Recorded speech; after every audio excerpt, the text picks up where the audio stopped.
Salut tout le monde, c'est Stéphane d'Inlearn. Aujourd'hui, j'aimerais qu'on essaye l'intelligence artificielle couplée au développement avec Flutter. Donc peut-être que vous avez entendu parler de ChatGPT de OpenAI en ce moment, ça fait le buzz, grosse tendance là-dessus, parce que c'est l'un des outils, l'une des AI les plus puissantes proposées en version bêta, qui est disponible gratuitement. Alors cette AI, c'est vraiment une AI textuelle qui va vous permettre d'accélérer votre productivité si vous la prenez correctement. C'est en version bêta, bien sûr, donc c'est pas vraiment abouti. Il y a pas mal de disclaimers, d'avertissements que je vais vous donner par la suite. Donc déjà, on va aller sur OpenAI, try, openai.com. Ensuite, vous cliquez sur try. Et on arrive sur chat.openai.com. Il vous faut un login, des identifiants. Donc, vous pouvez créer un compte. Il n'y a pas spécialement de barrière. C'est juste email, mot de passe. Et ensuite, vous vous loguez. Vous allez arriver sur cette interface-là. Vous allez pouvoir créer plusieurs sujets ici. En ce moment, il y a une grosse demande. Il y a eu en 4 jours au lancement de ChatGPT plus de 1 million d'utilisateurs qui ont posé pas mal de questions pour tester cette IA. Et vraiment, c'est très prometteur. Elle a encore beaucoup de choses à apprendre parce qu'elle a scrappé uniquement les données de 2021. Donc on va voir ensemble les limitations de cette IA avec Flutter. Donc il ne faut pas s'attendre à énormément de choses de sa part pour l'instant. Vous pouvez faire plein de choses avec cette IA-là, par exemple lui demander de rédiger un contrat, tout ça dans plusieurs langues. Je crois qu'il y a français, anglais, espagnol, les langues assez classiques. Si vous écrivez en français, elle vous répondra en français. Ici, on voit des exemples pour s'aider. Alors déjà, certains avertissements. Ne pas prendre tout ce que l'IA vous dit comme vérité. Cette IA a un peu un ton arrogant et convaincant aussi. Donc on pourrait croire que tout ce qu'elle nous raconte est vrai. Il peut y avoir pas mal d'erreurs, notamment si vous lui demandez de coder avec certains packages, mais qu'elle ne connaît pas ces packages-là. Il y a des limitations avec Flutter, et même avec d'autres langages. Tout ce qui concerne package et aussi certaines fonctions qu'elle ne comprendra pas. Cette IA-là est vraiment utile si vous voulez, par exemple, documenter du code assez proprement, assez rapidement, gagner du temps là-dessus, développer une petite fonction précise, mais pour cela, il faut que votre question soit précise, vraiment précise, sinon il risque d'avoir des petits problèmes. Il ne faut pas se dire que vous allez coder entièrement votre application avec l'IA. D'ailleurs, elle n'est pas faite pour ça. Elle est faite pour vous aider, pour vous accompagner. C'est un outil, en quelque sorte, qui a encore beaucoup de beaux jours devant elle. D'ailleurs, elle vient juste de commencer. Donc, on va essayer plusieurs exemples, plusieurs choses avec Flutter, voir ce qu'on peut faire. La première chose, ça va être de documenter notre code que l'on a créé précédemment. Si vous avez fait la carte de visite, vous avez les vidéos sur YouTube, vous devriez avoir ce code-là. Donc ce que je vais faire, c'est prendre tout mon code, ici, et lui demander de documenter cela. Donc c'est idéal pour expliquer à d'autres développeurs ou partager votre code, avoir une documentation. Donc on va attaquer tout de suite, ou plutôt documente-moi le...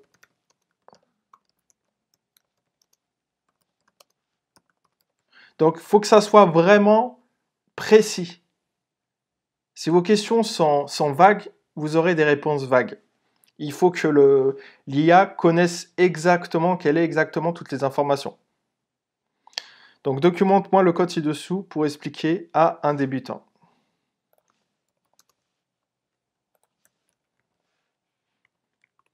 Vous collez le code.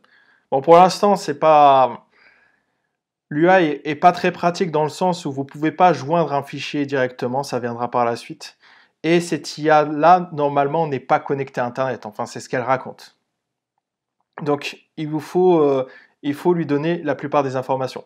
Elle a téléchargé l'ensemble des contenus, elle est à jour par rapport à 2021, mais pas par rapport à 2022. Donc, tout ce qui est null safety, tout ça, faut oublier pour l'instant, elle aura du mal à détecter.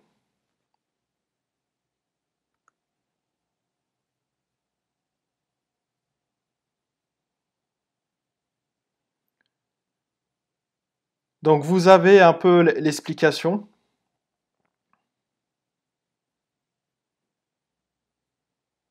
qui nous explique, elle nous explique un peu le fonctionnement.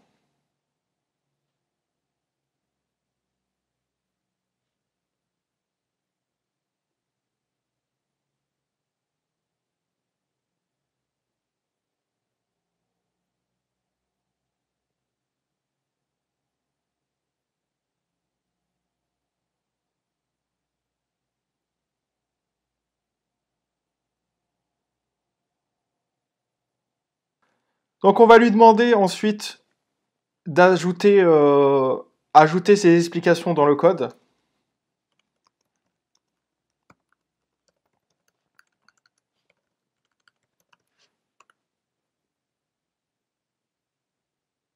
Et vous allez avoir le nouveau code avec les explications qu'elle a fournies précédemment. Si vous avez l'IA qui s'arrête à un moment donné sans avoir mis tout le code, il vous suffit de mettre continue ou la suite pour qu'elle vous affiche le retour, parce que chaque message est limité en termes de caractères.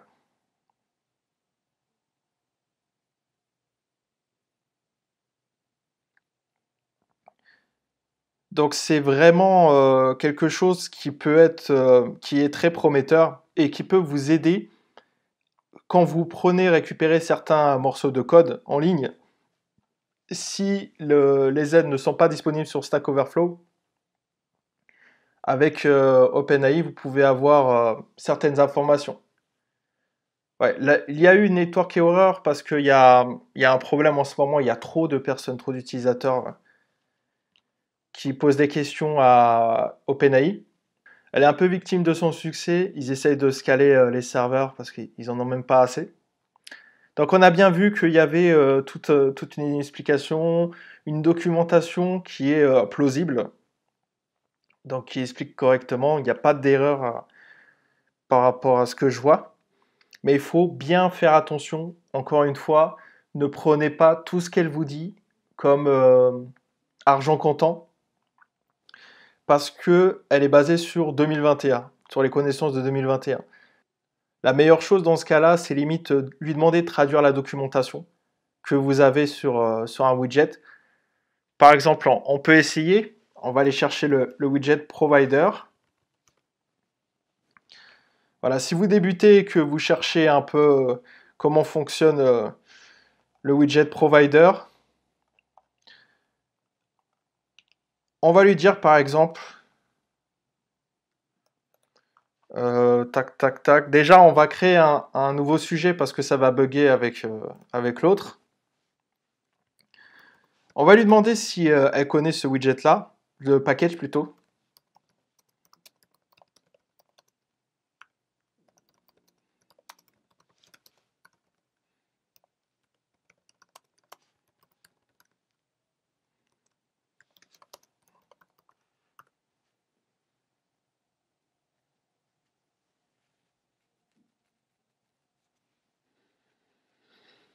Donc elle est bien au courant du fonctionnement du provider parce que c'est assez connu.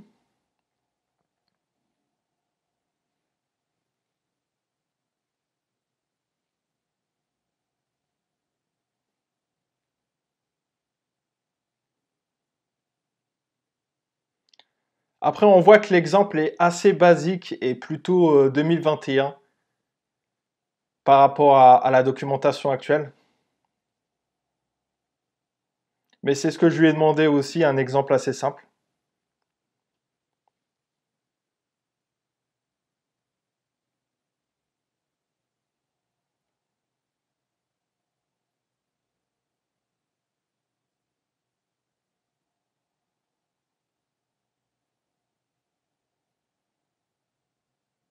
Encore network error. Il faudra attendre quelques jours, je pense, voire une semaine pour que vous n'ayez plus cette erreur-là. Essayez de votre côté déjà de vous familiariser avec cette intelligence artificielle. Il n'y aura plus cette erreur-là bientôt. Ils sont en train de la régler justement. Donc on voit bien qu'elle connaît le provider. On va lui poser une question. On va lui demander par exemple de traduire cette documentation-là. Alors ce qu'on va faire, c'est prendre tout ça.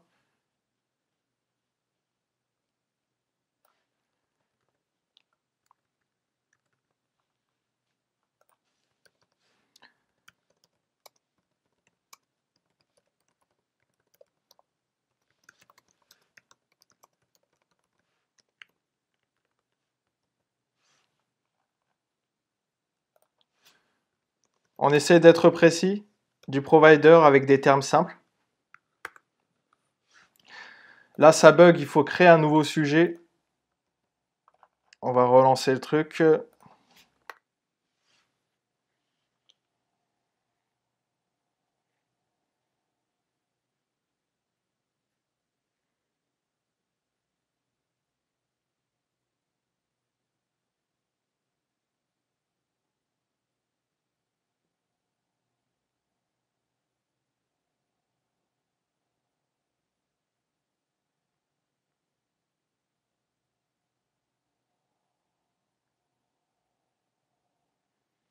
Donc c'est clairement beaucoup plus simple à comprendre avec son explication qu'en utilisant un traducteur classique.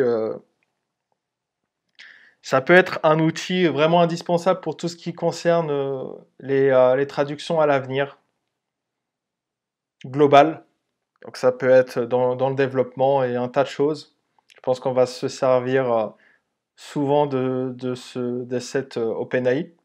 Pour l'instant, cette OpenAI, ce chat GPT, est disponible gratuitement, mais par la suite, je pense qu'ils feront un système de crédit. À voir. Il faut savoir que l'avantage de l'intelligence artificielle est dans surtout son apprentissage. C'est-à-dire qu'à chaque fois que vous lui posez des questions, que des millions de personnes lui posent des questions, elle enregistre la réponse en elle pour après affiner les prochaines réponses. Et aussi, vous pouvez en fait lui apprendre. Parce que des fois, vous aurez des réponses erronées et c'est important de lui dire que la réponse est fausse. Voici comment c'est fait pour qu'elle puisse apprendre de nouveau. Donc encore une fois, ne pas prendre tout ce qu'elle vous dit comme argent comptant. Alors, on a une autre réponse. Il faut utiliser pour créer votre objet. Il faut créer un nouvel objet dans Create. Ça, c'est valable. Il ne faut pas utiliser provider.value, c'est ce qu'elle dit au-dessus. Dans ce genre de situation, votre objet ne se mettra jamais à jour lorsque la valeur est une compte. OK. Donc, c'est valable. C'est valable. On va essayer de faire un peu de codage. Alors, ce qu'on va faire, c'est partir sur un nouveau projet. C'est plus intéressant si vous utilisez Dart aussi, si vous faites du code purement en Dart. Ça vous permettrait d'avancer plus vite concernant des fonctions. Par exemple, si vous voulez faire un serveur Dart. Alors, ce qu'on va faire, c'est on va lui demander de dessiner une figure via un custom paint. Le custom paint, c'est un widget qui est très algorithmique, très chiant à mettre en place, à dessiner, parce que c'est essentiellement des maths.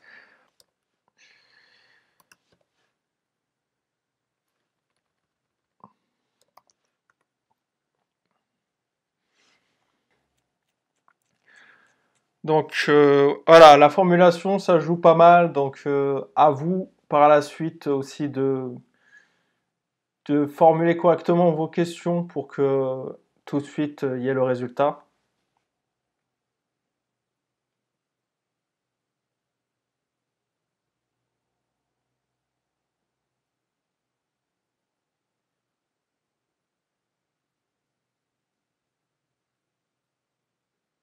Donc on va voir si déjà il a compris parce que je vois le titre, ok. Pour l'instant c'est assez basique là, mais je pense qu'il n'y aura pas assez de caractères.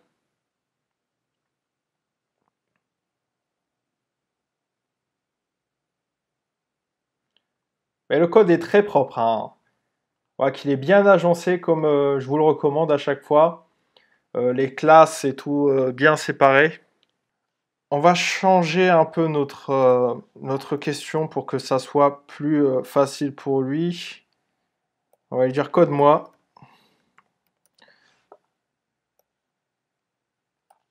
On va voir si ça va plus vite.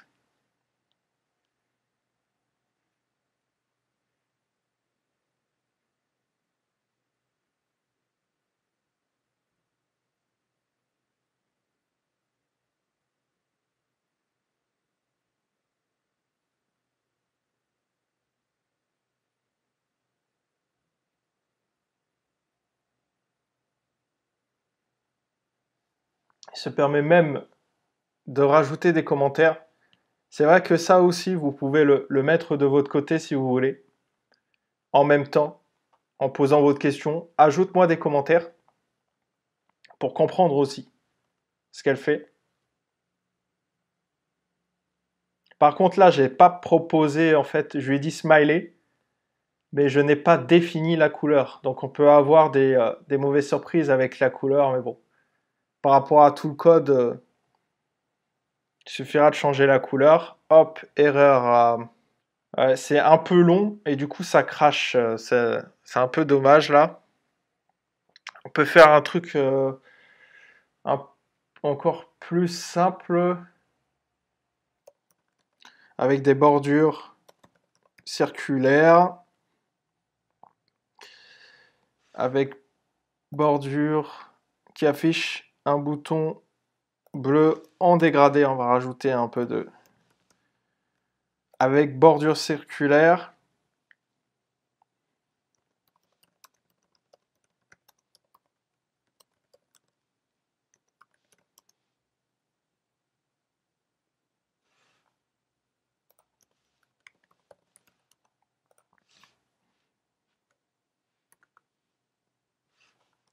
On va utiliser un nouveau sujet. Hop.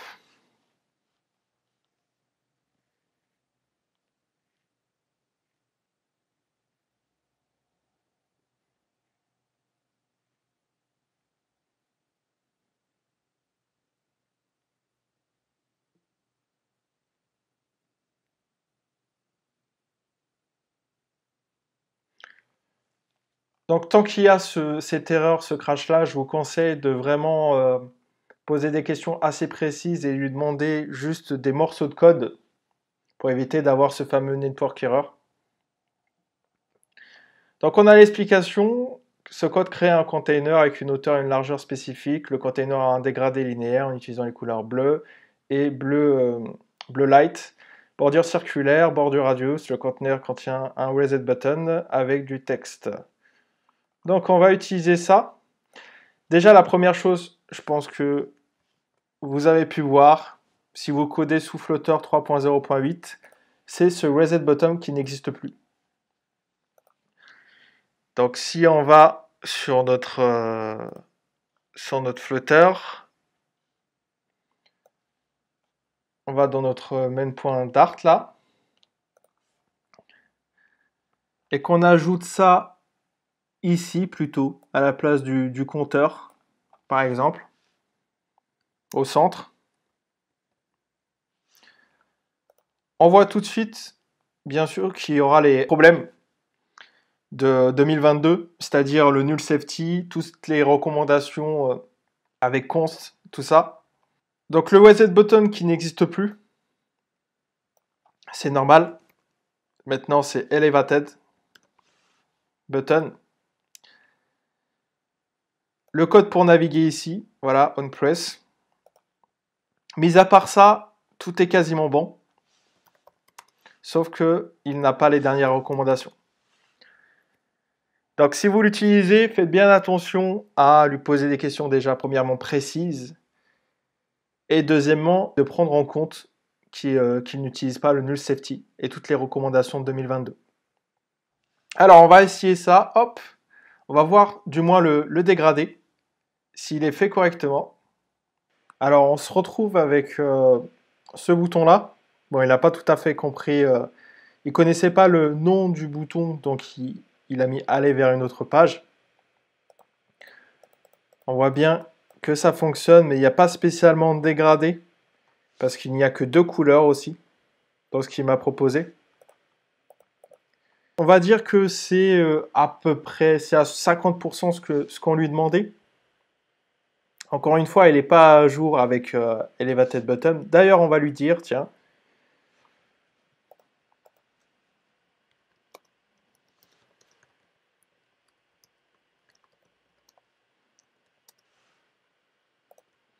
a été remplacé.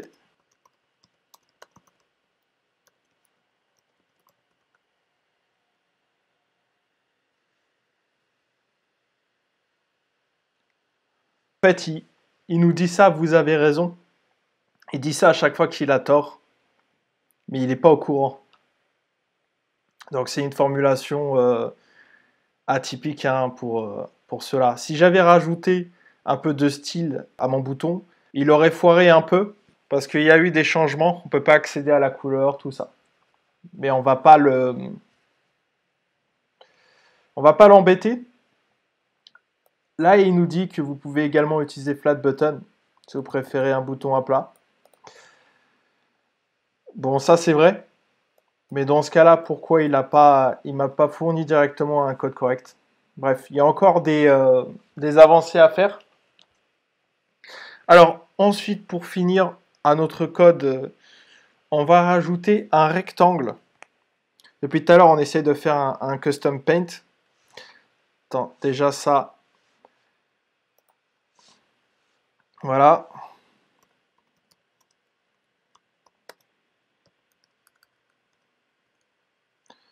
On va dire un hexagone.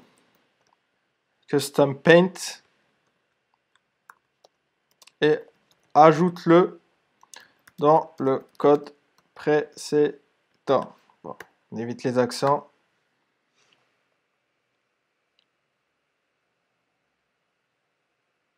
Espérons que ça crache pas. J'espère que c'est assez court.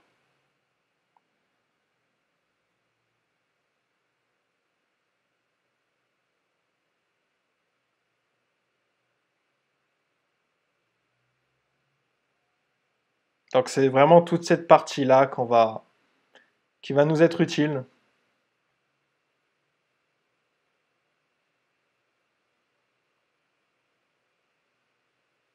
Allez, on croise les doigts pour qu'il ne crache pas.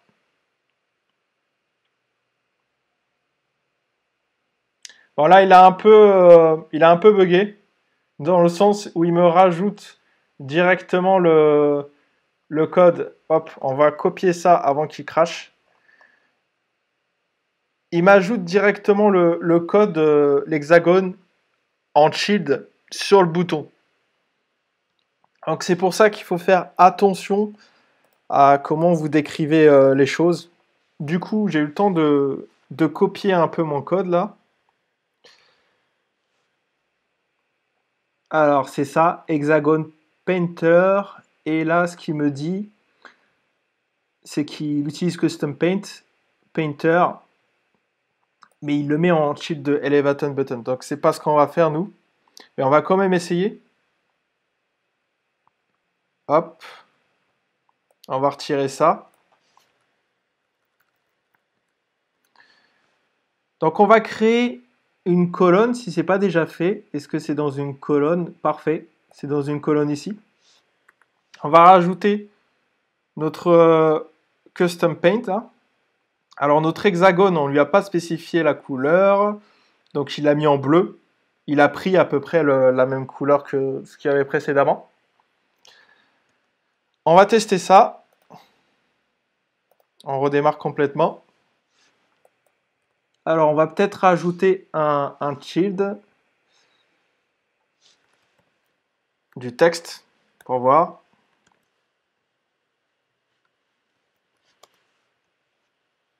Voilà.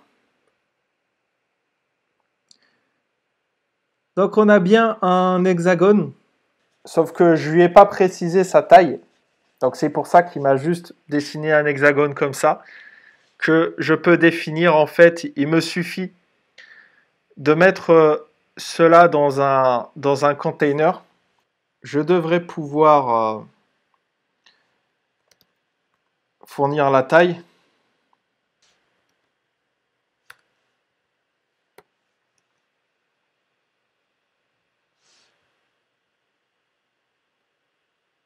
Voilà, c'est déjà un peu plus grand parce qu'il a pris la largeur de 100. Je vais mettre hauteur 100 plutôt. Et on voit déjà la forme un peu mieux de l'hexagone.